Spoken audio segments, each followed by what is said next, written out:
My affair ended the second my husband walked into the kitchen at 3:00 a.m.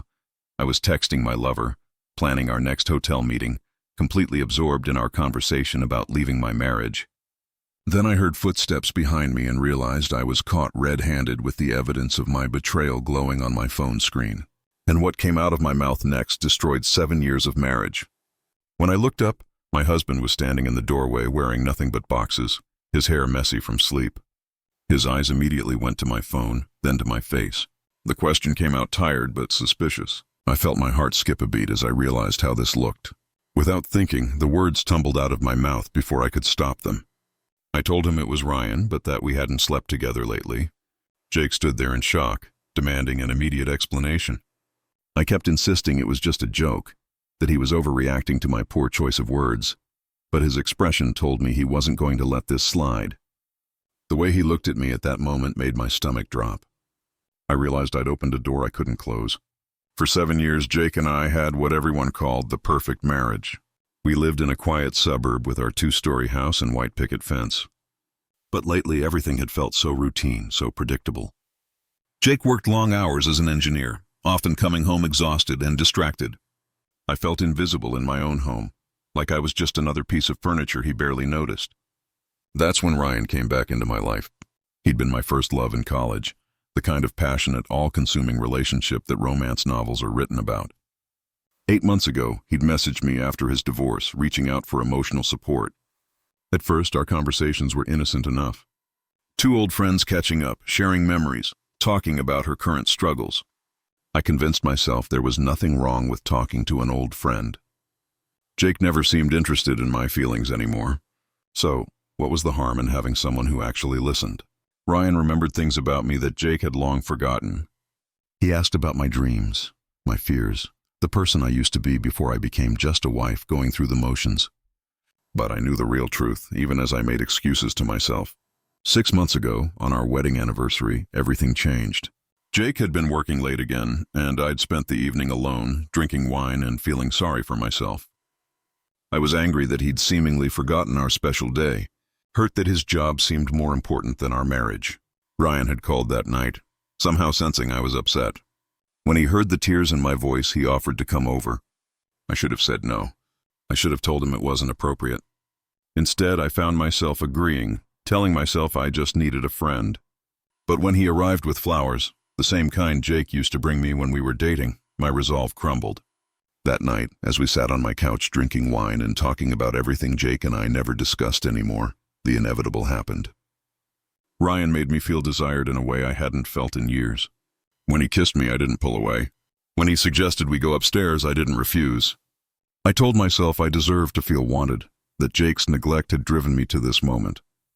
The guilt hit me immediately afterward, but it was overshadowed by something else. The thrill of being desired, of feeling alive again. Ryan made me feel like the woman I used to be, not just the beautiful wife I'd become. So when he texted me the next day, I responded.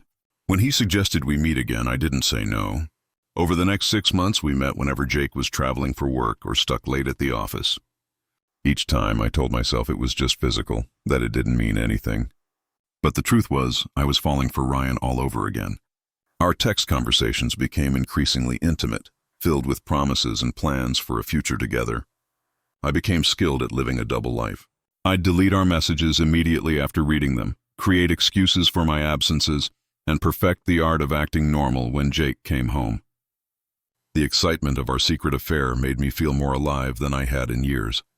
Even as the guilt gnawed at me during quiet moments, Jake never suspected anything. He trusted me completely, which somehow made it both easier and harder to continue. Sometimes I'd catch him looking at me with such love and contentment, and I'd feel sick about what I was doing. But then Ryan would text me, and those feelings would disappear under the rush of anticipation. That night when Jake caught me texting, Ryan and I had been planning another meeting.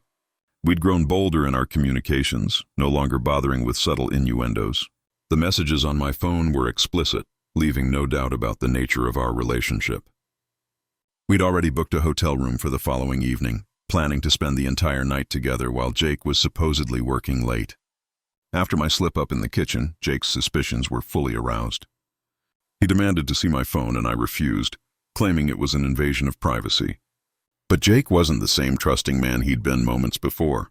He could see the panic in my eyes, the way I clutched my phone protectively against my chest when he grabbed the phone from my hands. I tried to stop him, making up frantic excuses about why he couldn't look, but it was too late. Jake's face went through a series of emotions as he scrolled through months of messages between Ryan and me. I watched him read our intimate conversations, see the photos we'd exchanged, discovered the detailed plans we'd made for our future together. The worst part was when Jake found the message I'd sent just hours earlier, telling Ryan how much I loved him and couldn't wait to leave my marriage behind.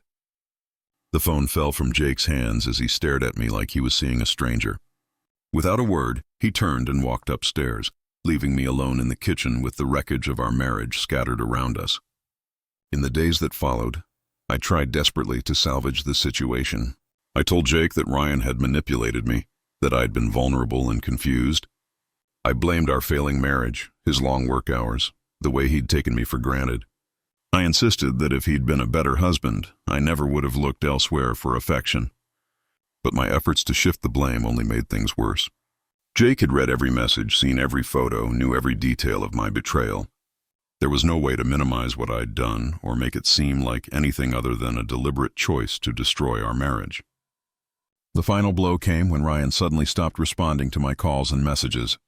I discovered through social media that he'd already moved on to someone new, a young woman he was parading around as the love of his life.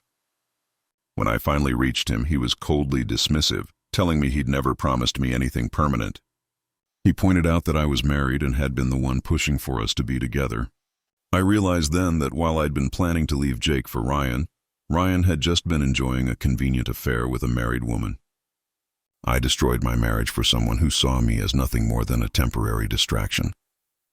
The man I'd thought understood me better than my own husband had been using me all along. When I tried one last time to reconcile with Jake, bringing him tearful apologies and promises to change, he quietly showed me divorce papers he'd already filed.